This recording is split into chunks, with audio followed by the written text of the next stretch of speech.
동역자들의 증언을 토대로 성령의 감동을 받아 누가복음과 사도행전 2권을 기록했습니다.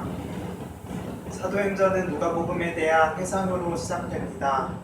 따라서 누가복음과 사도행전은 한 권으로 된 책의 전편과 속편입니다.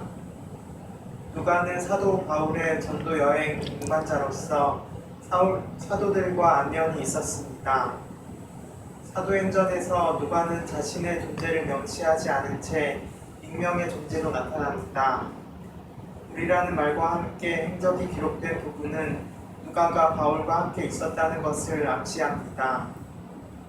누가는 헬라어가 모국어인 교육을 많이 받은 이방인 의사였습니다. 오늘 우리는 누가복음의 메시지 예수는 그리스도이시다에 관하여 공부하겠습니다. 네. 분량으로 따지자면 누가는 신약 성경에서 가장 많은 분량을 기록한 신약 기자입니다.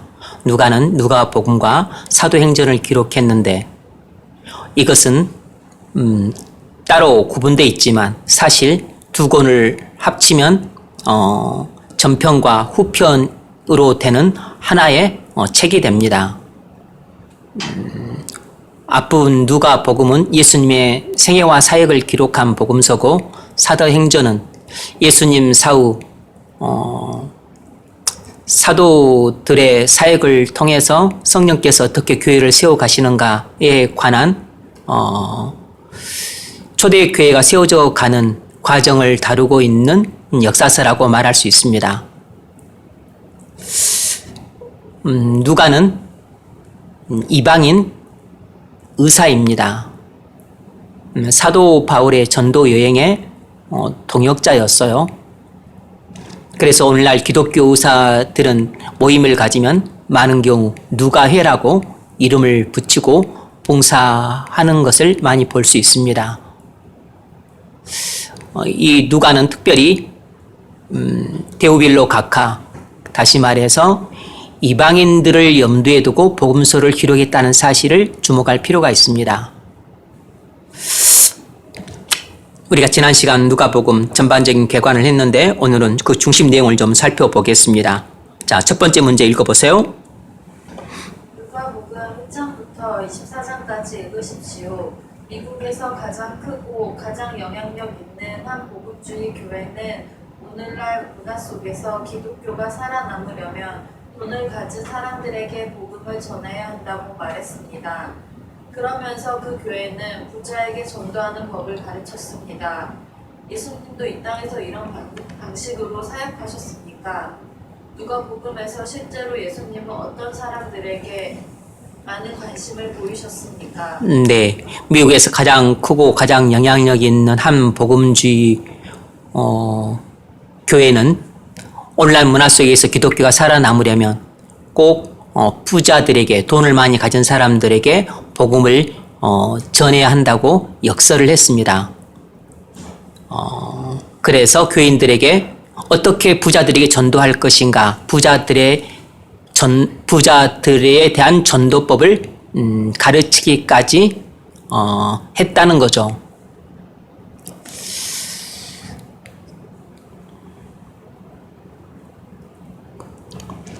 이것이 과연 성경적인 교훈이고 그리고 또 성경적인 방식의 전도법인가? 예수님이 실제 이 땅에 살아계셨을 때 어떻게 했는가를 살펴보면 이것이 올바른 일인지 아니면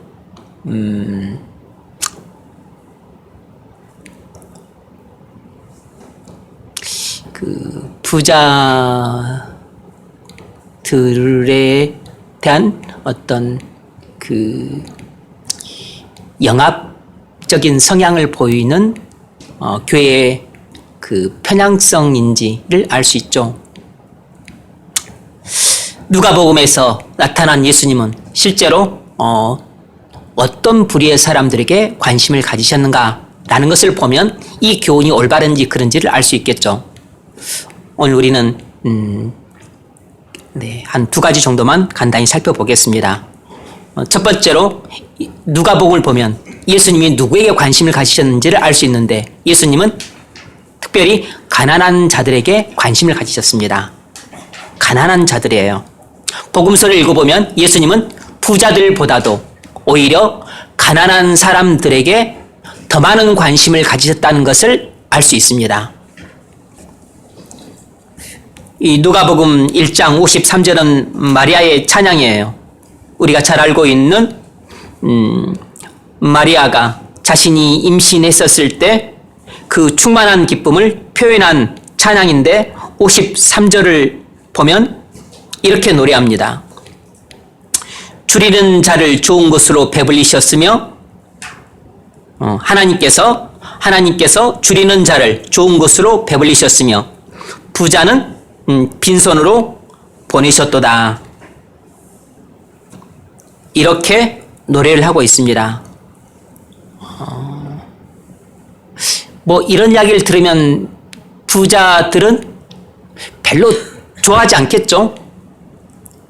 이 편지를 받았던, 그러니까 이 복음서를 받아 들었던 데오빌로 각하도 틀림없이 부유한 사람이고 높은 지위에 있는 사람이었을 터인데 뭐 이런 이야기를 들으면 좀 약간 떨떠름하겠죠. 하나님께서 줄이는 자는 좋은 곳으로 배불리시고 그리고 부자는 빈손으로 돌려보내셨다. 뭐 어쩌란 말인가. 내가 물론 부자가 되고 싶어서 부자가 뭐 되기도 될 수도 있지만 그냥 열심히 일하고 뭐 또 살고 뭐 사업하다 보니까 뭐 부자가 된 것인데 또 부자 된 게 죄냐. 뭐 이렇게 항변하고 싶은 사람도 많을 텐데 어쨌든 이것은 성령의 감동을 받은 마리아의 찬양이에요. 그러니까 그냥 지나칠 수 없는 거죠. 이 누가복음 2장 22절로 24절 내용은 예수님 가족 이야기입니다. 예수님 가족 이야기예요. 요셉이 아내 마리아의 정결 예식을 드렸었을 때 그 모습을 묘사하고 있는 것입니다. 읽어보세요. 누가복음 2장 22절. 모세의 법대로 정결 예식의 날이 참에 아기를 데리고 예루살렘에 올라가니 이는 주의 율법에 쓴바 첫해 처음 난 남자마다 주의 거룩한 자라 하리라 한 대로 아기를 주께 드리고 또 주의 율법에 말씀하신 대로 산 비둘기 한 쌍이나 또는 어린 집비둘기 둘로 제사하려 함이더라. 아멘. 요셉이 마리아 정결 예식을 행하는데 지금 드린 제물이 뭐냐면 산비둘기 그 한 쌍이나 아니면 집비둘기 둘을 가지고 제사를 드렸던 겁니다. 제물을 바쳤던 것이에요. 근데 원래 정결 예식 때 쓰였던 제물은 산비둘기 한 쌍이나 집비둘기 둘이 아니고 원래는 1년 된 어린 양 한 마리예요. 그러니까 정결 예식을 행하는 사람이라면 누구든지 1년 된 어린 양 한 마리를 제물로 바쳐야 됩니다. 그러나 하나님은 가난한 자들을 항상 염두에 두시고 불쌍히 여기셔서 그들이 1년 된 어린 양 한 마리를 마련하지 못할 수도 있다는 사실을 아시고 그 가난한 자들을 위한 또 재물을 따로 규정하셨는데 바로 그것이 산비둘기 한 쌍으로 대신할 수 있다는 것입니다. 아니면 집비둘기 둘로 대신할 수 있다는 것이에요. 그것이 밑에 나와 있는 레위기 12장 8절 규정입니다. 읽어보세요. 그 여인이 어린 양을 바치기에 힘이 미치지 못하면 산 비둘기 두 마리나 집비둘기 새끼 두 마리를 가져다가 하나는 번제물로 하나는 속죄 제물로 삼을 것이요 제사장은 그를 위하여 속죄할지니 그가 정결하리라. 아멘. 이렇게 어린 양 그 규정이 원래 규정인데 그것을 마련할 형편이 안 되는 사람들을 위해서는 산비둘기 한 쌍을로 정결 예식 예물을 대신할 수 있도록 하나님이 조치를 취하신 것은 바로 가난한 자들에 대한 관심이 많으시고 그들을 불쌍히 여기셨다는 것을 보여주는 증거인 겁니다. 오늘 본문 읽었던 이 내용도 예수님의 관심이 누구에게 있는가를 잘 보여줍니다. 이 4장 16절로 21절을 보면 예수님이 안식일에 고향 나사렛 회당에 들어가셔서 전하신 말씀이에요. 이사야서 61장 1절로 2절 말씀을 전했는데 18절을 보면 인용한 말씀이죠. 주의 성령이 내게 임하셨으니 이는 가난한 자에게 복음을 전하게 하시려고 내게 기름을 부으시고 나를 보내사 포로된 자에게 자유를 눈먼 자에게 다시 보게 함을 전파하며 눌린 자를 자유롭게 하고 주의 은혜의 해를 전파하게 하려 하심이라. 여러분 여기에 메시아가 관심을 갖고 있는 대상들을 적시해 놨어요. 누구죠? 가난한 자들입니다. 물질이 가난한 자들이라고도 말할 수 있고 본래보다 영적인 의미는 마음이 가난한 자들이라고 봐야겠죠. 마음이 가난한 자들. 누가 마태복음 5장에 나와 있는 산상설교에는 심령이 가난한 자는 복이 있나니 천국이 저희 것이며 이렇게 말을 했어요. 그런데 누가복음 6장에 나와 있는 평지복음에는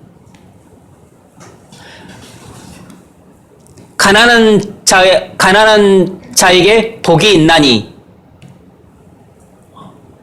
이렇게 이야기를 하고 있습니다. 그러면 산상설계에서는 심령이 가난한 자가 복이 있다고 그랬고 여기는 심령이 아니고 그냥 돈이 없는 가난한 자가 복이 있다.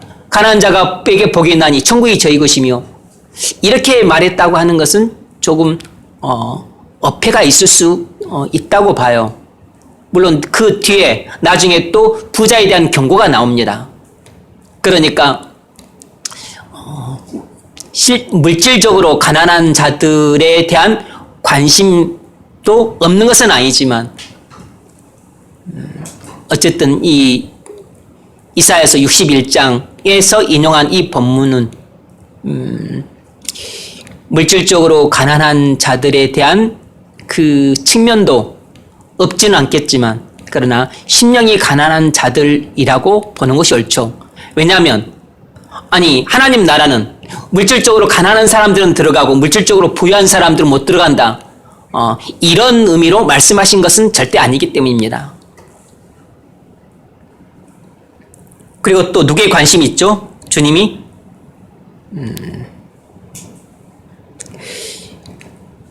포로된 자에게 자유를. 이것은 무슨 포로를 말하는입니까? 전쟁 포로를 말하는 것은 아니겠죠. 죄의 포로를 말하는 거죠. 사람들은 어미 뱃속에서 태어나는 순간부터 전부 죄의 포로로 태어납니다. 성경적인 용어로는 죄의 종으로 태어나요. 그래서 세상의 모든 사람들은 모태에서 죄의 포로로 태어나기 때문에 이 죄로부터 자유가 필요해요. 그래서 주님이 관심을 갖고 있는 대상은 비단 가난한 자만이 아니고 죄에 포로된 자들에게 관심을 갖고 계세요. 그러니까 이 땅에 있는 모든 사람들에게 관심을 갖고 있다는 뜻이 되는 겁니다. 그리고 눈먼 자, 여러분 소경을 말하는 게 아니겠죠? 물론 예수님은 소경을 눈을 뜨게 하셨어요. 그러니까 장애를 가진 사람한테도 관심을 갖고 계시는데 눈먼 자라고 하는 것은 영적으로 눈먼 자를 말하는 거죠. 이 영적으로 눈먼 자는 조금 전에 말한 이 죄에 포로된 자들을 다른 용어로 말을 하는 것이에요. 죄에 포로된 자들은 전부 영적으로 눈먼 자들입니다. 그래서 죄에 포로된 자들을 자유케 하는 것은 영적으로 눈먼 자들에게 보게함을 주는 것과 같은 것입니다. 그리고 눌린 자를 자유롭게 한다. 이것은 사단에게 붙잡힌 자들을 사단에 포로된 자들에게 자유를 준다는 거죠. 사단에 포로된 자들이 누구입니까? 바로 영적으로 눈먼 자들이에요. 그리고 그들이 누구냐면 바로 죄에 포로된 자들입니다. 사단에 포로된 자들을 해방시켜 하나님 백성으로 삼는 것이 바로 전도예요. 그래서 이 전도를 위해서 주님은 이 땅에 오셔서 복음을 전하신 것입니다. 메시아가 복음을 전하신 목적은 사단에 포로된 백성들을 해방시켜 하나님 백성으로 삼기 위한 것입니다. 바로 예수님이 누구에게 관심을 갖고 계신지 알 수 있죠. 예수님은 그래서 여기 인용된 이사야서 61장 1절 2절 말씀은 다 영적인 측면에서 하고 계신 말씀이에요. 그러므로 여기서 가난한 자들에게 복음이 전파되며 할 때 여기서 가난한 자들은 물질적으로 가난한 자들이라고 보기는 어려워요. 그냥 심령이 가난한 자들을 말하는 것입니다. 심령이 가난한 자들. 그럼 복음은 그러면 돈이 많은 부자들한테는 전파될 필요가 없는 것이겠어요? 그러지 않겠죠. 가난한 자든 부한 자든 심령이 가난한 자들을 위해서 복음을 전하는 것입니다. 그리고 죄에 포로된 자들, 그리고 영적으로 눈먼 자들, 그리고 사단에게 붙잡힌 자들, 바로 이들을 구원하기 위해서 메시아가 오신 것이에요. 그러므로 메시아의 관심 대상은 바로 사단에게 포로된 자들, 그리고 영적인 소경들, 그리고 죄의 포로들, 그리고 심령이 가난한 자들, 이런 사람들에게 예수님이 관심을 갖고 계신 것입니다. 여러분이 그런 사람입니까? 여러분이 그런 사람이라면 여러분이 바로 예수님의 관심 대상인 것이에요. 12장 33절을 보면 예수님이 이렇게 말씀하셨죠. 너희 소유를 팔아 구제하라. 그래서 낡아지지 않는 배낭을 만들라. 그래서 하늘의 보물을 쌓아라. 거기는 도둑이 없고 좀도 없다. 가난한 자들에게 관심을 갖고 계시니까 구제하라고 말씀을 하고 계신 것입니다. 너희 소유를 가지고 가난한 자들에게 구제를 하라. 14장 13절로 14절 이 말씀은 주님이 잔치를 베푸는 바리새인들에게 하신 말씀이에요. 가난한 자들을 잔치로 초청을 해라. 그리고 나서 그 이유도 말씀을 하세요. 읽어보세요. 잔치를 베풀거든 차라리 가난한 자들과 몸 불편한 자들과 저는 자들과 맹인들을 청하라. 그리하면 그들이 갚을 것이 없으므로 내게 복이 되리니 이는 의인들의 부활 시에 내가 갚음을 받겠음이라 하시더라. 아멘. 우리는 누군가에게 베풀 때 많은 경우 반대급부를 기대를 합니다. 그리고 나는 그 사람들에게 어떤 사람들에게 한 번, 두 번, 세 번, 다섯 번, 10번을 베풀었는데 이쪽에서는 한 번도 맨날 고맙다는 말만 하고 한 번도 뭔가를 내게 반대급부를 베풀지 않으면 되게 서운하거나 뭐 이런 류의 사람들이 다 있지? 이렇게 생각하기 쉬운데 사실은 내게 갚을 것이 없는 사람들에게 베푸는 것이 오히려 훨씬 복되다고 지금 말씀하고 계신 것입니다. 내가 누군가에게 뭔가를 베풀었는데 그 사람이 고맙다고 다시 나한테 그 보답으로 뭔가를 베푼다면 내가 그들에게 베풀어 준 것에 대해서 나는 이미 이 땅에서 다 보답을 받은 것이에요. 그러므로 하늘에서 내가 받을 상급이 없는 것입니다. 네가 이미 다 보답을 받아버렸기 때문에. 그런데 가난한 자들, 저는 자들, 눈먼 자들, 병든 자들, 이런 사람들은 한 번이 아니고 10번을, 20번을 베풀어도 그들은 나를 위해서 갚을 것이 없기 때문에 하다못해 그들이 나를 위해서 축복을 하든 나를 위해서 기도를 하든, 그리고 내가 베푼 것에 대해서 나는 하나님이 그것을 다 기록해 놓으시고, 그리고 나중에 나를 심판날 만났을 때 내게 회계, 어카운팅, 계산을 할 것이기 때문에 그때 내가 다 보답을 받게 될 것이라는 것입니다. 그래서 잔치를 배설할 때 만일 청하려면 막 지역 유지, 그리고 한번 또 베풀면 나한테 막 10배로 돌려줄 수 있는 그런 사람들을 우리는 그 사람들 초청하고 싶죠. 왜냐하면 인연을 맺고 인맥을 만들고, 그래서 내가 필요할 때 그들의 도움을 이렇게 받을 필요가 있으니까. 그러니까 미리미리 좀 깔아놓는 거죠. 이 또 권력자들은 또 내가 뭔가 궁지에 몰렸을 때 일을 해결해 줄 수 있는 해결사들이잖아요. 또 다른 뭐 언론계라든지 뭐 돈 많은 사람들이라든지 이런 유력자들은 내가 필요할 때 도움을 줄 수 있는 사람들이니까 그 평상시에 좀 잘 보여두고 뭐 그런 계산을 다 가지고 있죠. 뭐 우리가 바보가 아니니까. 그런데 주님은 그런 식의 그 잔치가 아니고 정말 잔치를 베풀려면 나한테 아무런 도움도 줄 것이 없는 그런 사람들을 잔치로 초대를 하라고 말씀을 하시는 것이에요.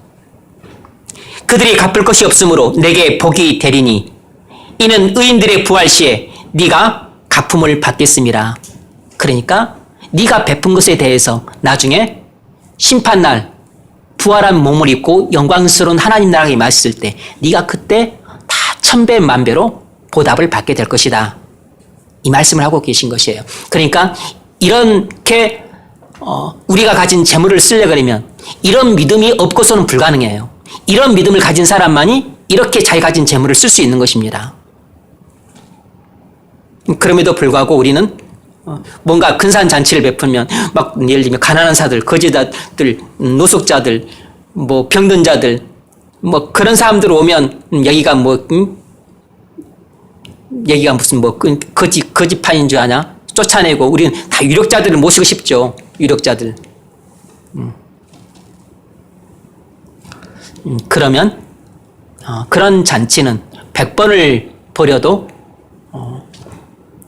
하나님께 상급받을 일이 없는 것이에요. 그냥 전부 나를 위해서 배설한 잔치인 겁니다. 그건 구제가 전혀 아닌 것이죠. 정리하자면 주님은 이 땅에 계실 때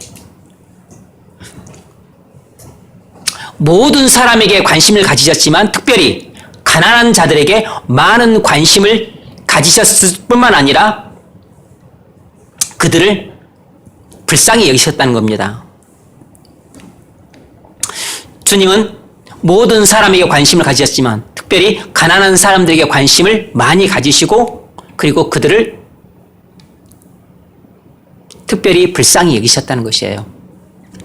그러면 주님의 머리 되신 주님께서 그렇게 이 땅에서 사셨다면 그의 몸된 교회인은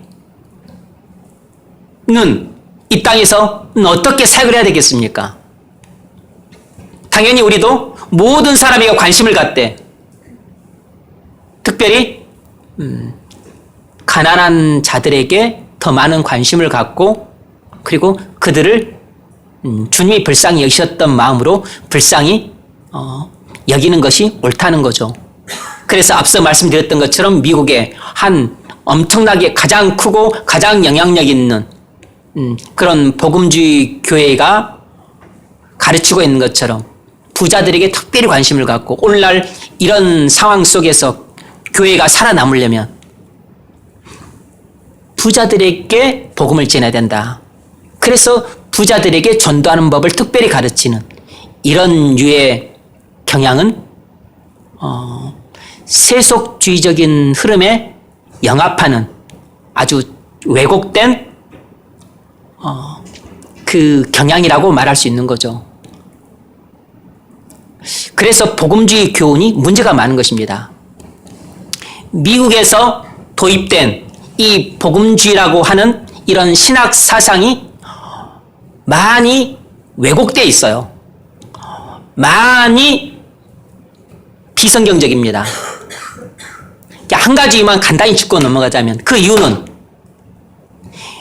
미국에서 형성된 이 복음주의라고 하는 신학 사상은 기본적으로 그 밑바탕에 뭘 깔고 있냐면 미국에서 나온 철학 사상, 실용주의를 밑바탕에 깔고 있어요.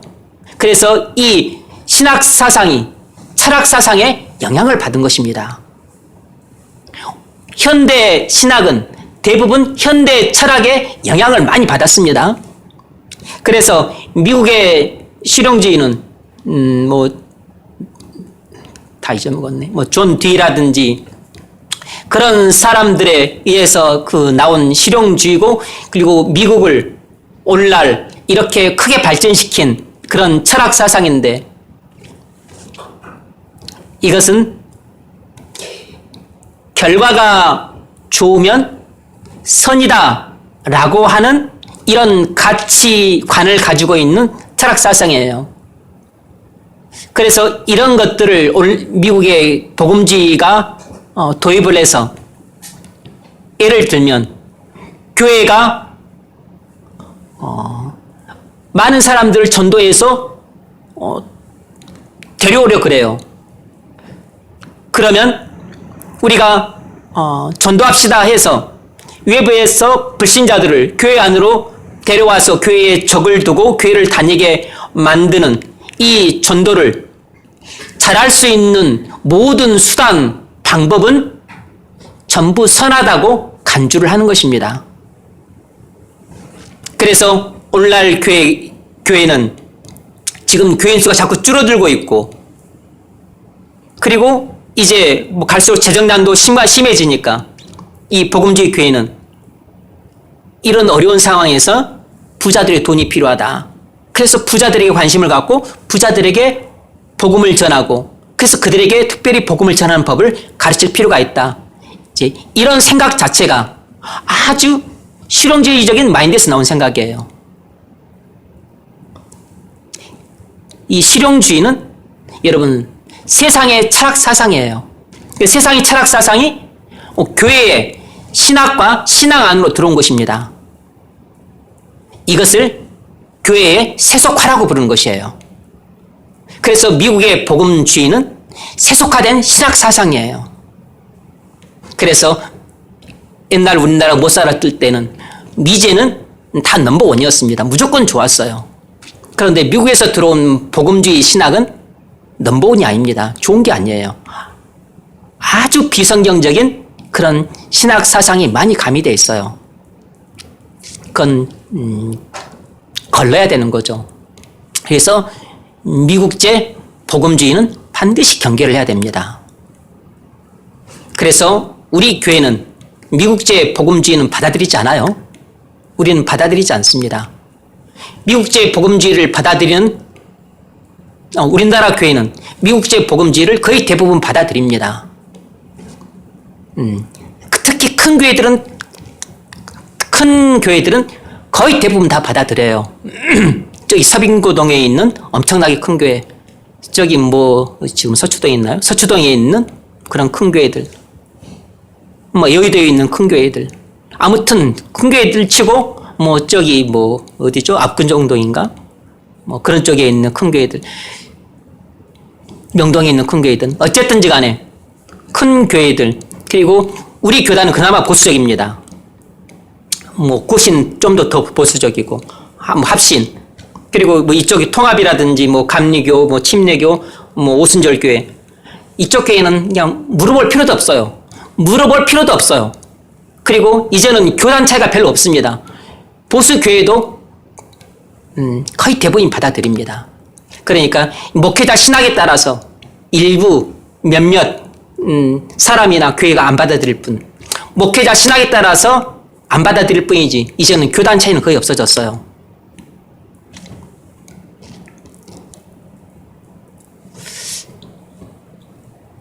제가 좀 전에 말씀드린 이 사례는 약간 조금 살짝 극단적이지만 그런데 이런 교회가 엄청나게 큰 교회이기 때문에 일단 큰 교회가 하는 모든 방법론은 저것은 옳은 것이다 라는 가정 아래 나머지 대부분의 교회들이 받아들여요. 왜냐 그러면 세상에서 큰 것은 성공한 것이기 때문에. 그런데 교회 안에서도 큰 교회는 성공한 교회로 인정이 되는 것입니다. 그러니까 큰 교회를 목회하는 목회자는 성공한 목회자로 인정이 돼서 그가 말하는 것은 성경이 말하는 것보다 더 우위에 있어요. 이것이 오늘날 교회의 세속화 현상이라고. 그런데 성경을 읽어보면 주님은 절대 그렇게 하지 않으셨다는 거죠. 사실 인간적으로 가난한 사람보다는 부자에게 더 관심이 가죠. 그런데 주님은 가난한 사람들에게 많은 관심을 가지시고 그들을 불쌍히 여기셨다는 사실을 알 수 있습니다. 그러면 주님은 부자들에게 어떻게 대하셨을까? 그게 궁금하죠. 두 번째로 말하고자 하는 게 그것입니다. 주님은 부자들에게는 경고를 하셨어요. 경고를. 부자들한테는 하나도 관심을 갖지 않으셨다. 그런 의미가 아니고 부자들에게는 대부분 경고를 하셨습니다. 이유가 뭘까요? 왜 부자들에게는 경고를 하셨겠습니까? 부자들은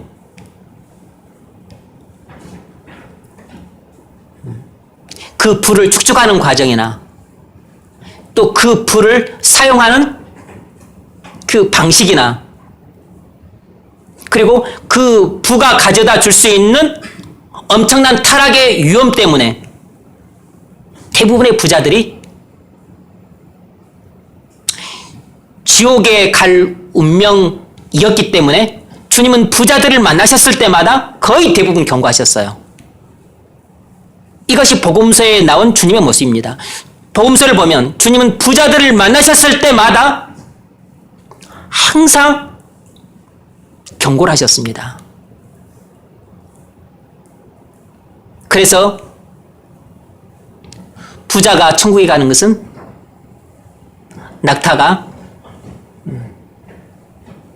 부자가 천국에 가는 것보다 낙타가 바늘길을 통과하는 게 더 쉽다고 말할 정도로 부자가 천국에 가는 것은 어렵다고 그러셨어요.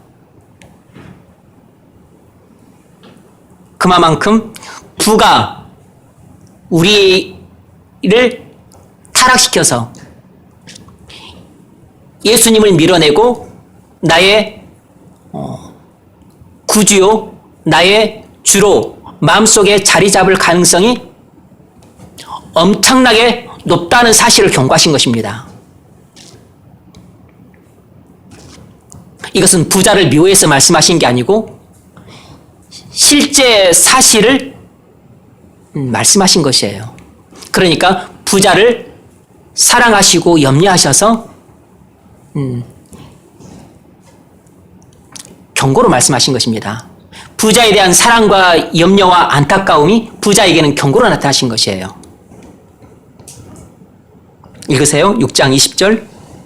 가난한 자는 복이 있나니 하나님의 나라가 너희 것이며 그러나 화 있을진저 너희 부유한 자여 너희는 너희의 위로를 이미 받았도다. 네, 이것을 물질적으로 가난함과 부유함으로도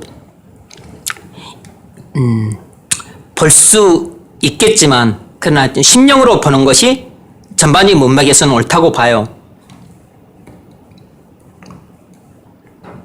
물질적으로 부유한 사람들은 이미 위로를 받았죠.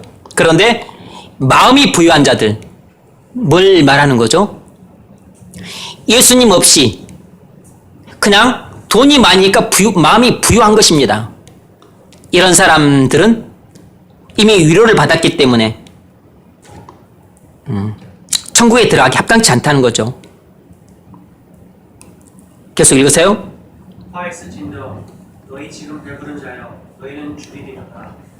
화 있을진저 너희 지금 웃는 자여 너희가 애통하며 울리로다. 모든 사람이 너희를 칭찬하면 화가 있도다. 그들의 조상들이 거짓 선지자들에게 이와 같이 하였느니라. 아멘. 이 저주죠. 화 있을진저.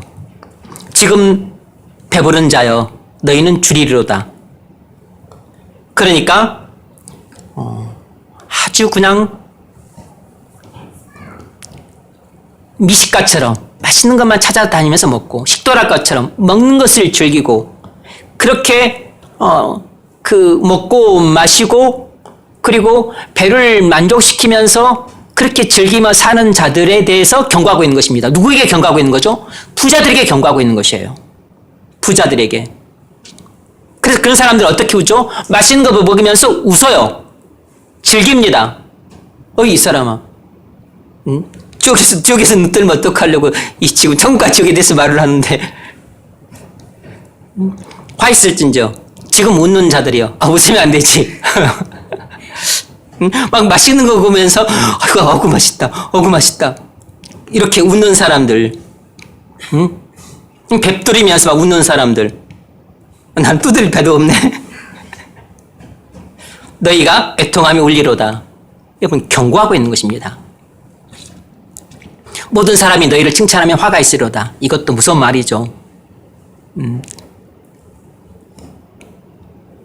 사람들 비유나 맞추고 사람들 마음 사려고 그냥 맨날 귀에 달달한 말이나 해대는 그런 아부꾼들, 그런 식으로 하는 사람들한테는 화가 있다 그랬습니다. 바로 거짓 선지자들이 그같이 했다는 것입니다. 여러분 목사가 말하는데 맨날 나한테 칭찬만 해.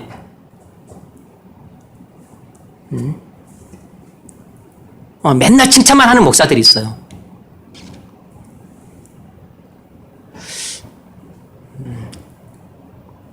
제가 말한 거 아닙니다. 주님이 그랬어요. 그런 사람은 거짓 선지자라 그랬습니다. 모든 사람이 너희를 칭찬하면 화가 있도다. 왜냐하면 거짓 선지자들이 바로 너희 아버지한테 그렇게 말했다는 겁니다. 너희 너희 할아버지 할머니한테 그렇게 말했다는 것이에요. 뭐죠? 거짓 선지자들은 책망받을 사람한테도 칭찬을 해요. 지옥 갈 사람한테도 위로를 합니다. 지금 하나님의 지금 진노를 받아서 지금 그 심판을 받고 있는 사람한테도 죄를 회개하라고 촉구를 하지 않아요. 아니다. 하나님이 너 상처를 싸매 줄 것이다. 하나님께서 기름을 부어서 치료해 줄 것이다. 이렇게 헛된 위로를 하는 것입니다. 여러분 귀에 대고 듣기 좋은 말을 하는 사람이 돼. 특별히 목사가 그런 사람들이라면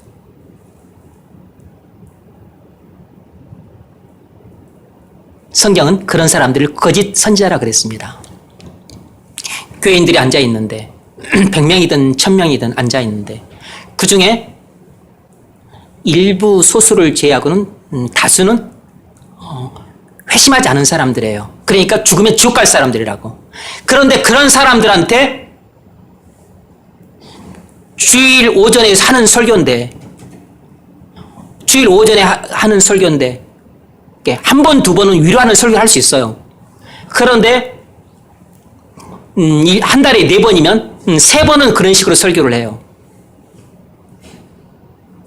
그러면 1년이면 그 한 45번, 40번을 그런 식으로 설교한다는 건데 여러분 그런 식으로 설교를 한다고 하는 것은 거짓 선자가 아니면 할 수 없는 설교입니다.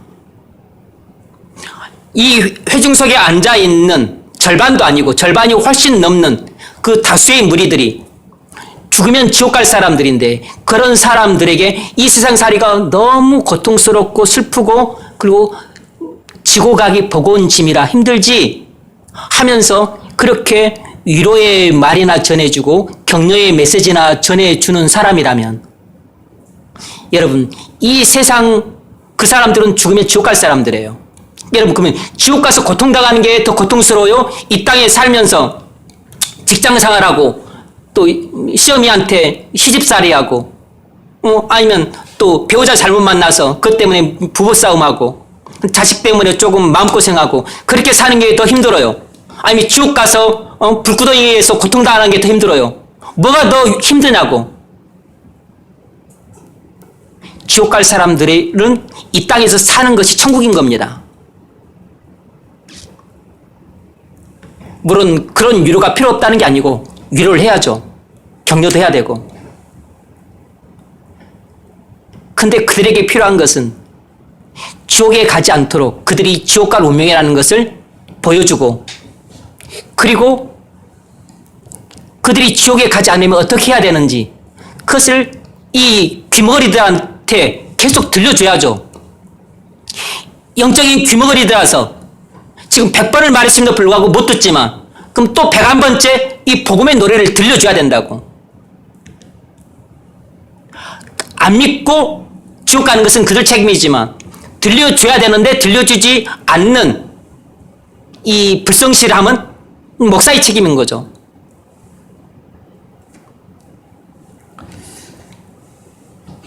주님은 부자들에게 위로와 격려를 해주신 적이 없어요. 왜냐하면 부자들은 그만큼 타락해서 그리고 방종한 삶을 살기 쉽기 때문에, 그래서 그들은 주님 없이도 배부르고 웃고 만족스럽고 부족함 없이 그들은 살 수 있기 때문에 예수님을 구주와 주로 믿고 의지하며 사는 것이 아니고 돈의 힘을 믿고 의지하며 충분히 살 수 있기 때문에 그들은 돈을 구주로 믿고 살다가 대부분 지옥을 가는 것입니다. 그래서 주님은 부자에 대해서 나오기만 하면 항상 경고를 하셨어요. 그래서 돈이 좋기도 하지만 위험하다는 것도 아셔야 됩니다. 그 가장 좋은 사례 가운데 하나가 부자와 거짓 나사로의 비유예요.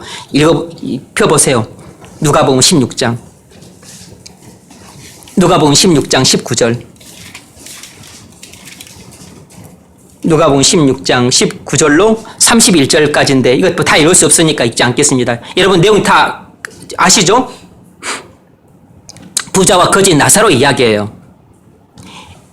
결론은 부자는 지옥에 가고 거짓 나사로는 천국에 갔다는 것입니다. 그러면 모든 부자는 지옥에 가고 모든 거짓은 다 천국에 가느냐? 그걸 말하는 건 아니죠. 왜 부자가 지옥에 갔죠? 부자는 마음에 예수님이 없고 실제 삶에도 예수님이 명령에 믿음으로 순종하는 삶을 살지 않은 채 죽었기 때문에 지옥에 떨어진 것입니다. 거짓 나사로는 가난했기 때문에 천국에 간 것이 아니고 비록 가난했지만 마음에 예수님이 살아계셨고 그의 삶도 예수님의 예수님의 말씀에 순종함으로 살았기 때문에 이 땅에 살 때는 가난해서 멸시받으며 살았지만 죽어서는 천국에 간 것입니다.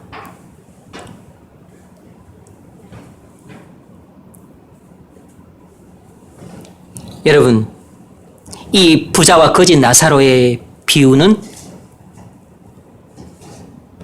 이 땅에서 부자로 사는 사람들에 대한 엄중한 경고입니다.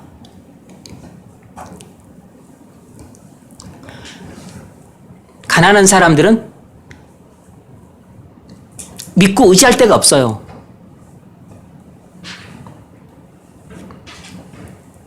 그래서 가난한 사람들이 예수님을 믿고 의지하는 기독교 신앙을 갖는 경우들이 많은 까닭이기도 해요. 그런데 부자는 믿고 의지할 만한 것이 있어요.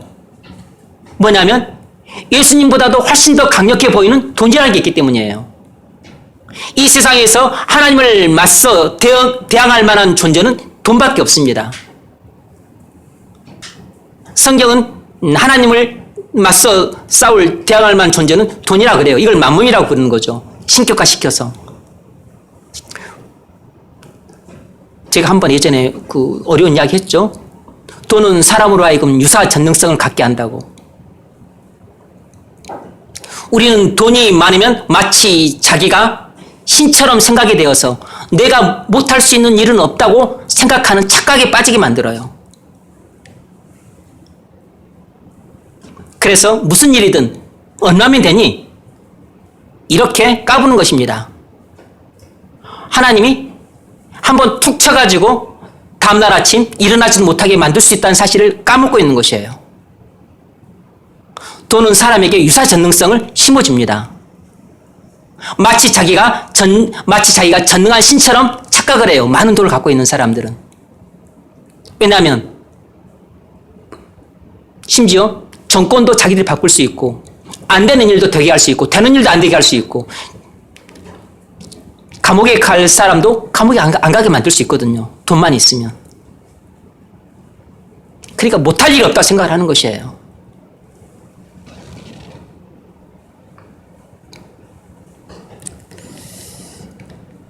얼마든지 자기가 좋아하는 사람도, 여자든 남자든 돈이면 대부분 삽니다. 그러니까 자기가 원하는 모든 욕망을 만족시킬 수 있어요. 돈만 있으면.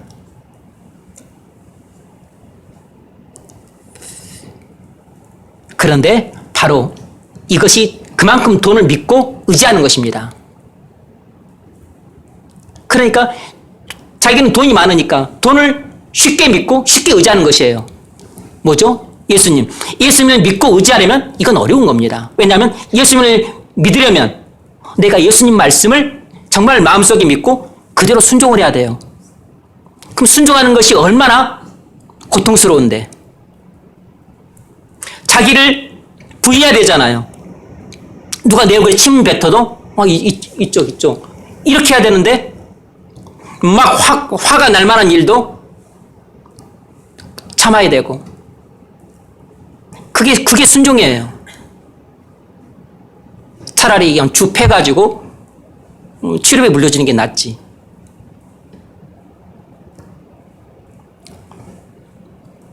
의지한다는 것은 하나님께 맡기고 기도하면서 기다리는 것입니다. 여러분, 이거 할 수 있어요? 하루 한 주만 기도하면 됩니까? 한 1년 기도하면 되나요? 매일같이 수도 없이 부르짖고 눈물을 흘리고 그리고 하루도 쉬지 않고 기도하고 간구하고 부르짖어야 되는데 이렇게 예수님을 믿고 의지하는 삶은 침대에 누워서 리모컨 눌리는 것처럼 그렇게 쉬운 게 아니에요. 그런데 부자들이 이런 삶을 살려고 하냐고. 돈만 있으면 뭐든지 다 할 수 있는 것처럼 여겨지는데 이 유사 전능성이라고 하는 유혹에 빠지게 되는 것입니다. 그래서 부자들은 예수님을 믿고 의지하는 삶을 살기가 어려운 것이에요. 그래서 그들이 교회를 다니더라도 온전히 예수를 믿고 의지하는 참된 신앙을 가진 사람들이 드문 것이에요. 없는 게 아니고 드물다고. 실제로 엄청나게 많은 권력자들과 그리고 유지들과 그리고 명예를 가진 사람들과 부자들이 다니는 그런 유명한 교회가 있어요. 그런 교회에서 어떻게 이야기한 줄 아십니까? 교인들이 담임 목사님에게 이렇게 당당하게 요구한다는 이야기가 들려요. 목사님, 우리 삶에 간섭하지 마십시오. 그러면 우리도 목사님 목회에 간섭하지 않겠습니다.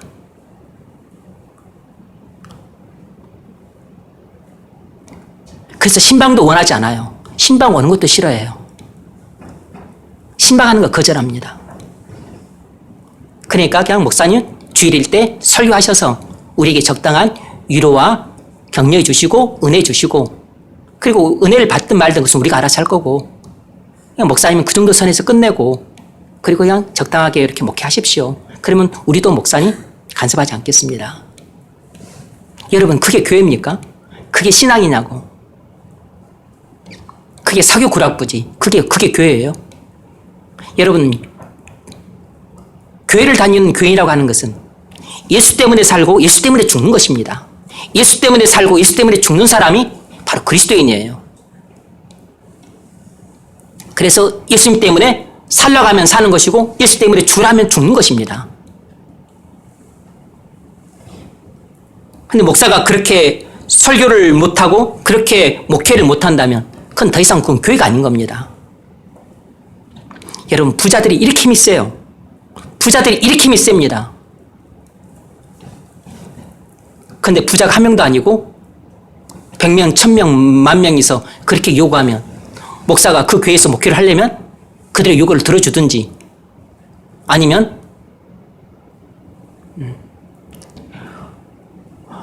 그들이 그토록 듣기 싫어하는 복음을 전해서 그들을 하나님 앞에 몇 번 세우고 나중에 쫓겨나든지 둘 중에 하나를 해야 돼요. 근데 길은 뻔해요.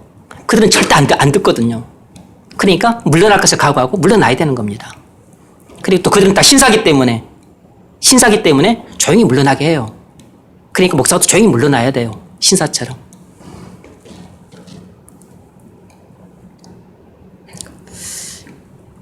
(21장) 21장은 그 가난한 과부의 헌금 이야기예요. 거기 적어놨죠? 읽어보십시오.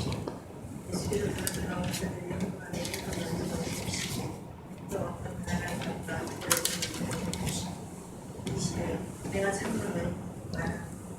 이 나라 가고 다른 모든 사람보다 많이 포도가 중에서 이 가부는 가난한 중에서 자기가 가지고 있는 세한 전부를 넣어 하십니다. 아멘.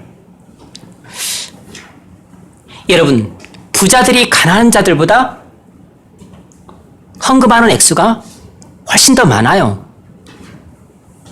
그러나 이 주님이 하신 말씀을 보면 주님은 헌금 액수를 보는 게 아니고 헌금하는 사람의 중심을 보고 계심을 알 수 있어요.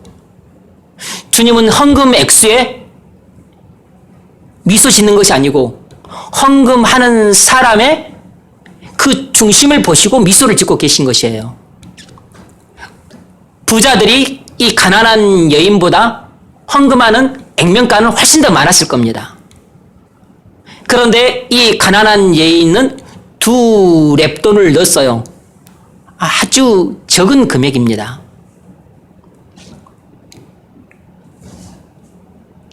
거의 하루 노동자의 그 품삯에도 미치지 못하는 적은 금액이에요. 그런데 그것이 자기 생활비 전부였습니다. 자기 소유 전부였다고. 그런데 자기 생활비 전부를 전부 연보를 한 것이에요. 그러니까 주님은 헌금 액수가 아니라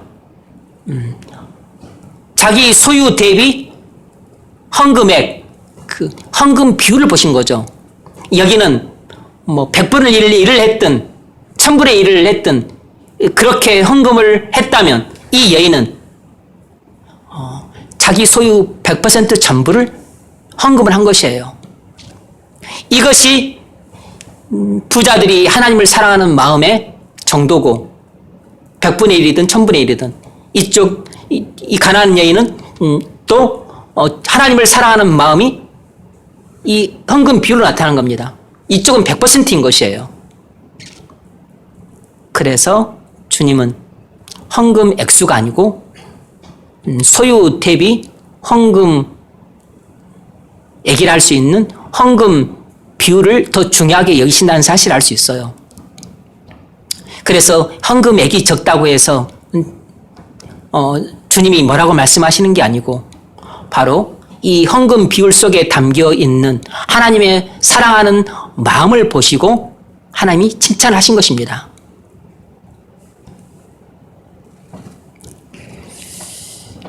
여러분 어떻습니까? 여러분도 수입비 각기 천차만별이기 때문에 헌금 액수가 달라요. 근데 헌금 액수보다 더 중요한 것은 여러분이 버는 비율, 버는 것과 헌금하는 이 비율이 중요한 것이에요. 100만 원 버는 사람도 예를 들면 10의 3, 1000만 원 버는 사람도 10의 3. 똑같이 헌금하네? 여기는 30만 원, 여기는 300만 원. 여러분 이렇게 하면 안 돼요. 많이 버는 사람은 비율도 높아져야 돼요. 많이 버는 사람 비율도 높아져야 된다고. 여기는 한 10분의 5를 한다면 1억을 버는 사람은 10분의 7, 10분의 9를 해야 되는 겁니다. 비율이 중요한 것이 비율이.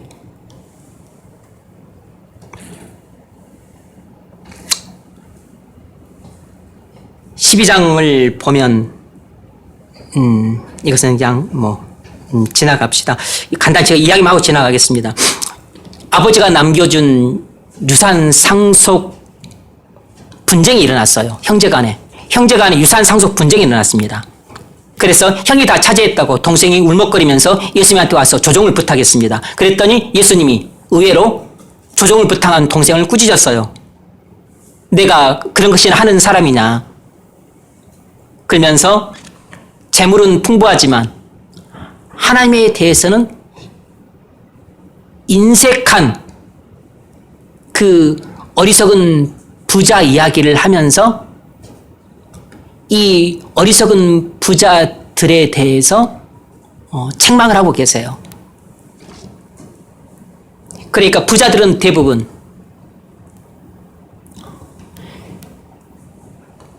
많이 소유하는데 더 많이 소유하려고 해요. 그래서 창고를 더 많이 짓습니다. 그래서 이 재산이 불어 증식되는 것을 보고 아주 기뻐서 춤을 추려고 그래요. 그런데 어리석은 부자가 한 가지 생각하지 못하는 것은 자기가 언제 하나님이 자기 생명을 거둬갈지 모른다는 것입니다. 자기가 언제 죽을지를 모른 채 그렇게 헛된 기쁨에 빠져 있다는 것이에요. 그래서 그가 만일 죽을 날을 알고 있었더라면 그렇게 창고를 늘려서 곡식을 쌓고 재물을 증식하는 즐거움에 빠져서 그렇게 살지 않았을 텐데, 재물은 많은데 하나님께 대해서는 너무 가난해, 너무 인색하다고. 이 어리석은 이 부자의 이야기로서 이 부자들에 대해서 경고를 하고 있는 겁니다. 많은 부자들이 이렇게 살아가. 이렇게 재물이 늘어나는 기쁨으로 살아가요.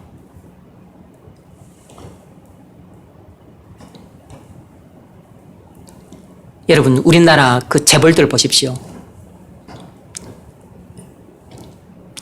진정한 기독교 신자가 있습니까? 한 사람이라도?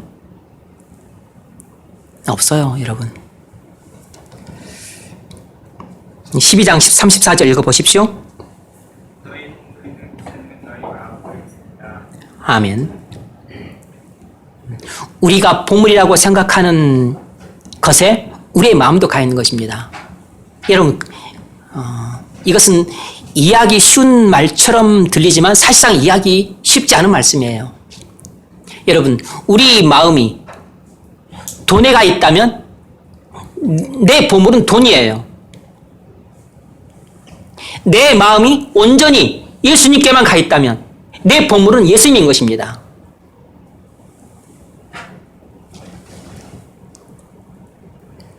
내 마음이 지금 만나고 있는, 또 데이트하고 있는 그 이성이 가진 좋은 조건, 그것이 크게 보이고 예수님이 내게 말씀하셨던 그 교훈, 그것이 작게 여겨지면 지금 여러분 마음의 보물은 여러분이 만나고 있는 이성이에요.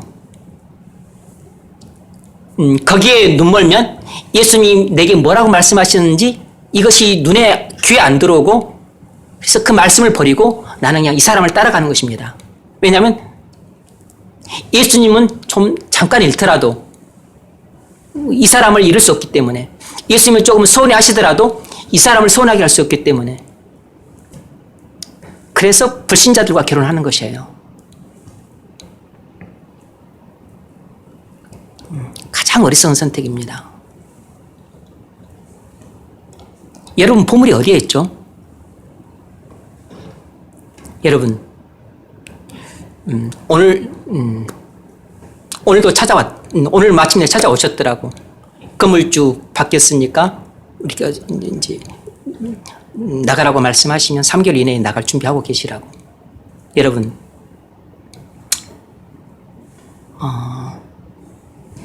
우리 교회에 예배당이 필요합니다. 근데 여러분, 예배당이 필요하지만 예배당이 우리 마음을 전부 차지하면 안 돼요. 예배당보다 더 중요한 것은 예배당 속에 들어가는 하나님을 예배하는 신자들이 더 중요한 겁니다. 예배당은 우리 교회를 위해서 그냥 필요한 공간일 뿐이에요. 예배당보다 중요한 것은 예배당을 채울 하나님 백성들입니다. 그런데 하나님 백성들보다 더 중요한 게 있어요. 바로 하나님 자체가 우리에게 가장 중요한 겁니다. 여러분이 아니어도 이 예배당은 하나님께서 얼마든지 돈들로도 채울 수 있어요. 여러분보다 중요한 것은 하나님이시라고. 그래서 우리 마음이 예배당에 가 있으면 안 돼요. 그리고 무슨 사람을 데려오고 그것도 중요하지만 그것보다도 우리 마음이 온전히 하나님께 가 있어야 된다고. 예수님께 가 있어야 된다고.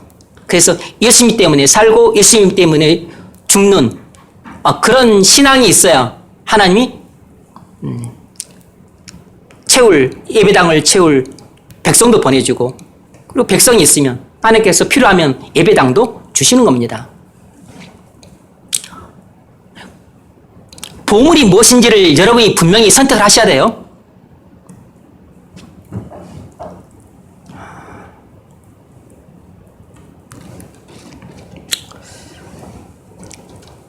누가복음 18장을 보면 부자 버는 이야기가 나옵니다. 한번 펴보십시오. 표만 보세요. 누가복음 18장 18절 30절까지 긴 내용인데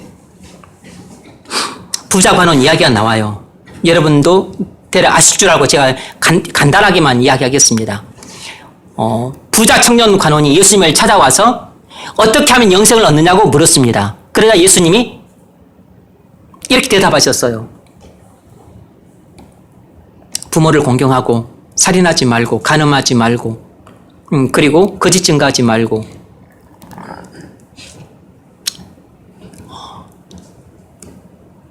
그리고 도둑질하지 말아라.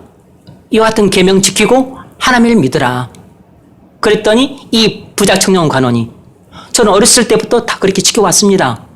뭐가 또 필요합니까? 내게 한 가지 필요한 것이 있는데 네 소유를 다 팔아서 가난한 자들에게 나눠줘라. 그랬더니 이 부자 청년 관원이 고민을 하더니 난 그렇게 못하겠습니다 하고서 슬픈 기색을 띠고 돌아갔다 그랬습니다. 그것을 보시고서 주님이 이렇게 말씀하셨어요. 부자가 천국에 들어가는 것보다 낙타가 바늘길을 통과하는 것이 더 쉽다 그랬습니다. 이야기를 듣고서 제자들이 큰 충격에 빠졌습니다. 아니 그러면 천국에 들어갈 수 있는 사람이 도대체 누굽니까? 사람으로서는 할 수 없으되 하나님으로서는 할 수 있느니라. 이렇게 이해하기 어려운 말을 하셨어요. 그 잠깐 한번 볼까요? 25절 23절 그 사람이 큰 부자인 고로 이 말씀을 듣고 심히 근심하니라. 24절 5절 예수님이 저를 보시고 가라사대 재물이 있는 자는 하나님 나라에 들어가기가 어떻게 어려운지 얼마나 어려운지 약대가 바늘귀로 들어가는 것이 부자가 하나님 나라에 들어가는 것보다 쉬우니라 하신대. 여러분 무슨 말이죠? 약대가 바늘귀로 통과하는 것은 불가능한 이야기예요. 그러니까 부자가 천국에 가는 것은 약대가 바늘귀로 통과하는 것이 불가능한 것보다도 훨씬 더 불가능한 일이라는 뜻입니다.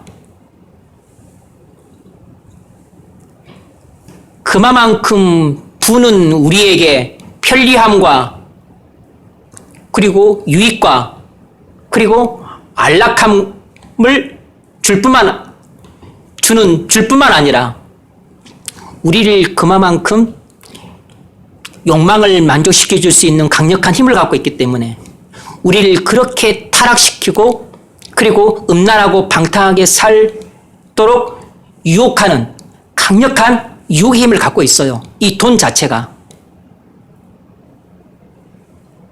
그래서 돈은 여러분 예외가 없어요. 누구든지 많은 돈을 갖고서 엄청난 힘을 갖고 있는 사람들은 유사 전능성이라고 하는 그 유혹에 빠지게 돼 있습니다. 그래서 옛날에 그랬잖아요. 강남에서 유행할 때 스포츠카 타고서 탁 문 열고서 오렌지 탁 던지면서 야 타 오렌지 여기 있다 그랬었잖아요. 이렇게 내가 비싼 스포츠카를 타고 내가 이렇게 우리 아버지가 부자고 내가 이렇게 돈 많은 사람이니까 뭐 묻거나 따지도 말고 그냥 와 그냥 오늘 하룻밤 이렇게 놀게. 뭔 뜻이에요? 돈이면 안 되는 게 없다는 것입니다. 애들은 이런 식으로 하고 돈 많은 부모들은 이거 약간 다른 방식으로 하겠죠.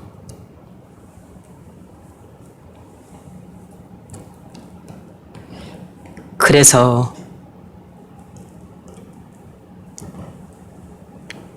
돈은 우리에게 편리함과 그리고 유익과 안락함과 그리고 많은 일을 할 수 있는 다는 측면에서는 훌륭한 자원이긴 하지만 그러나 그 이면에는 우리를 이렇게 타락시키고 음란하고 방탕하고 방종하게 살도록 유혹하는 강력한 힘을 갖고 있기 때문에 돈을 많이 가진 부자들이 천국에 들어가지 못하는 이유가 여기에 있는 것입니다.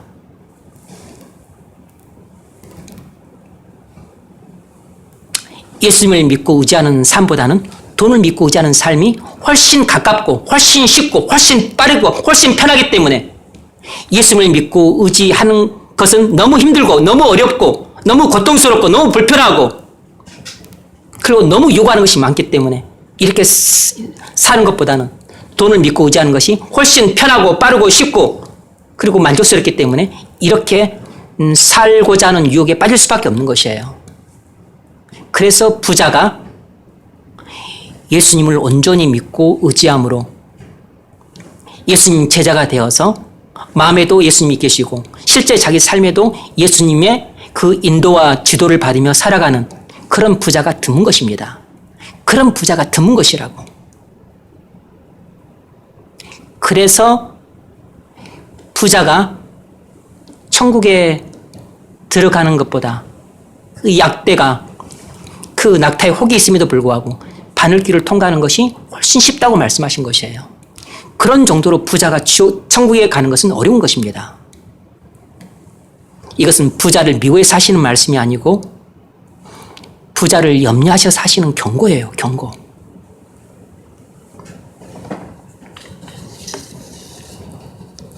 음, 19장은 세리 삭개오의 이야기죠. 여러분 세리장 삭개오도 부정한 방법으로 돈을 엄청나게 축제를 했기 때문에 부자입니다. 부자였어요. 그런데 그렇게 동족들의 미움을 사고 매국노라고 욕을 얻어먹고 그리고 사람들의 괄시를 받으면서 배척을 당하면서 또 그렇게 탐욕스러웠기 때문에 돈에 환장을 해가지고 그렇게 돈만 많으면 된다고 생각했던 이 세리장 삭개오가 어떻게 천국을 갔죠? 천국을 갔어요. 그것은 그가 예수님을 인격적으로 만났기 때문입니다. 그가 자기의 돈을 버리고 완전히 예수님을 선택했기 때문이에요. 그가 그동안 많은 돈을 믿고 의지하는 삶을 완전히 버리고 예수님만을 믿고 의지하는 삶을 선택했기 때문입니다. 그래서 예수님이 말씀도 하지 않으셨는데 하나님께서 말씀하신 그 율법을 오히려 넘어서서 자기가 혹시 남의 것을 갈취한 것이 있다고 한다면 율법은 2배로 갚아도 된다 그랬는데 이 사람은 4배로 갚겠다 그랬어요. 자기가 남의 것을 갈취한 돈이 있다면 그것을 4배를 갚겠다 그랬어요. 4배를. 뭔 말이죠? 이제는 온전히 예수님을 믿고 예수님이 하신 말씀대로 살겠습니다 라고 하는 신앙 고백입니다.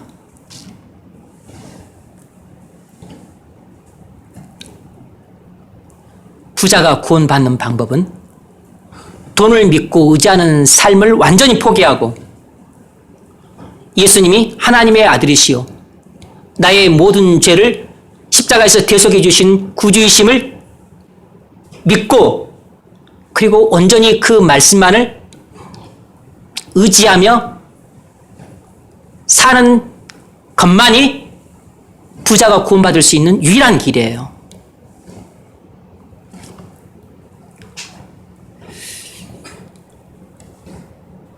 삭개오는 자기 모든 것을 포기하고 그리고 완전히 예수님 한 분만을 선택한 것입니다. 이것을 죄를 버리고 하나님께 돌아왔다 이렇게 말하는 것이에요. 이것을 회심이라고 부르는 것입니다. 그래서 세리장 삭개오가 회심해서 천국에 간 것이에요. 여러분, 정리하자면 예수님은 가난한 자들에게 관심이 많으세요. 그리고 그들을 불쌍히 여기십니다. 그러면 부자들은 예수님은 부자들에 대해서 염려를 하십니다. 그래서 경고를 하시는 것이에요. 부자들은 거의 대부분 지옥에 가기 쉬운 상태이기 때문에 부자들에 대해서 지옥에 가지 않도록 경고를 하고 계신 것이에요. 부자들이 돈을 가지고 일부 선행을 하죠. 헌금도 많이 하고 구제도 많이 하고 뭐 봉사도 많이 할 수 있지만, 그런데 그것으로 천국 가는 게 아니고 이 돈의 유혹을 받아서 음란하고 타락하고 방종한 삶을 살 유혹에 빠져서 실제로 그렇게 살아간 경우가 많기 때문에, 그래서 천국에 가지 못하는 것입니다. 이 돈에 대한 믿음과 의지를 완전히 버리고 예수님만을 온전히 믿고 의지해야 이 사람이 구원을 받은 것입니다. 그래서 예수님은 부자들에 대해서 염려하시고 그래서 경고를 하시는 것이에요. 그래서 복음서를 보면 예수님은 부자들에 대해서 늘 경고를 하고 계세요. 경고를 하시는 것은 지옥에서 돌이켜 천국으로 가라고 하시는 권면입니다. 경고는 네 그렇게 살면 지옥에 가기 때문에 걸음을 멈추고 이제 돈에 대한 믿음과 의지를 버리고 온전히 나를 믿고 의지함으로 천국에 가도록 해라 라고 하는 권면이라고, 사랑스러운 권면입니다. 자, 적용 질문. 여러분이 이러한 사실을 볼 때 어떻게 살아야 된다고 생각을 하십니까?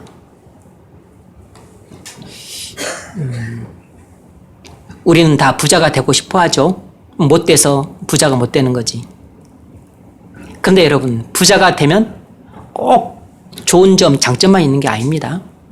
좋은 점, 장점이 많긴 하지만 그에 따르는 엄청난 유혹이 크고 그리고 나를 위태롭게 만드는 그런 위험스러운 일들도 훨씬 많이 생긴다는 사실을 아셔야 됩니다. 그러므로 여러분이 나중에 부자가 돼서도 타락하고 방조한 삶을 살지 않으려면 이 부라고 하는, 재물이라고 하는 것을 관리할 수 있을 만큼 여러분의 믿음의 능력이 엄청나게 강해야 돼요. 믿음의 능력이 강하지 않은 상태도 부자가 되면 여러분, 재물이 여러분을 잡아먹을 겁니다. 여러분은 누구에게 관심을 갖고 불쌍히 여겨야 된다고 생각하십니까?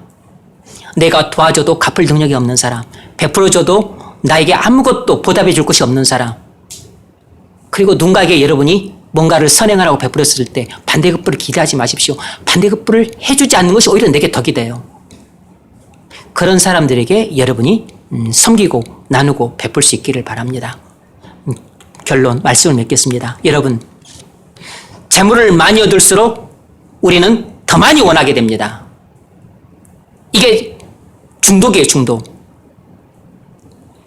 재물을 더 많이 원하는데 그것을 못 얻으면 불만이 그만큼 더 커지게 돼요. 그래서 사람들은 돈이 많아도 늘 불만스럽고 그리고 계속해서 돈을 더 많이 벌려고 집착을 하는 이유가 내가 이미 돈에 중독되어 있기 때문에 그런 겁니다.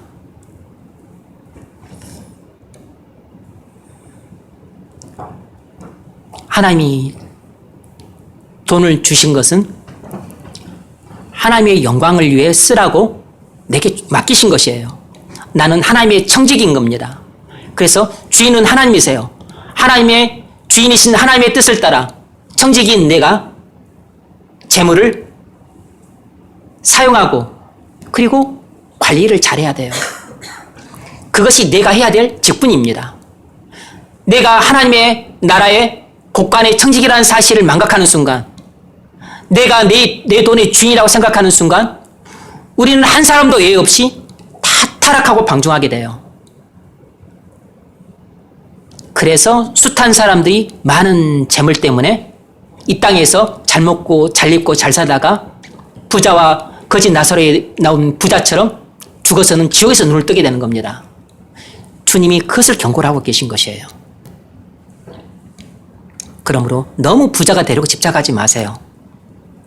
여러분이 부자가 아닌 것에 대해서 감사를 하십시오. 왜냐하면 여러분들은 부를 관리할 만한 그렇게 강한 믿음을 갖고 있지 못하기 때문에 아직 부를 안 주신 것입니다. 부를 안 주신 하나님께 감사를 드려야 돼요. 그리고 만일 부를 여러분에게 주신다면 그것을 감당할 만한 정말 크고 강한 믿음을 갖고 계셔야 돼요. 그래서 하나님께서 여러분에게 혹 많은 재물을 주신다면 여러분이 하나님의 나라의 청직인 줄 알고 선한 청지가 되어서 때를 따라 써야 될 곳과 쓰지 말아야 될 곳, 쓸 따라서 잘 재물을 관리하고 사용하심으로써 주인의 마음을 시원케 해드리는 그런 선한 청지가 될 수 있기를 주의 이름으로 축원합니다. 축도하고 마칩니다.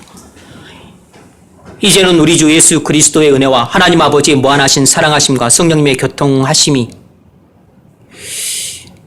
주님이 이 땅에 사실 때 가난한 자들에게 관심을 가지시고 불쌍히 여기셨던 것처럼 우리도 가난한 자들에게 관심과 그리고 긍휼의 마음을 품고 대하고 그리고 부자들에 대해서는 주님이 염려하시는 마음으로 경고하셨던 것을 기억하고 참으로 많은 재물이 우리를 얼마나 심각하게 유혹하고 그리고 위태롭게 만드는지 경각심을 갖고 지금 내게 있는 재물을 주인의 뜻을 따라 잘 사용하고 관리하리라 마음속에 굳게 다짐하는 고개 숙인 모든 권속들 머리 위에 그리고 가정과 사업장 위에 이제로 영원토록 함께 있을지어다.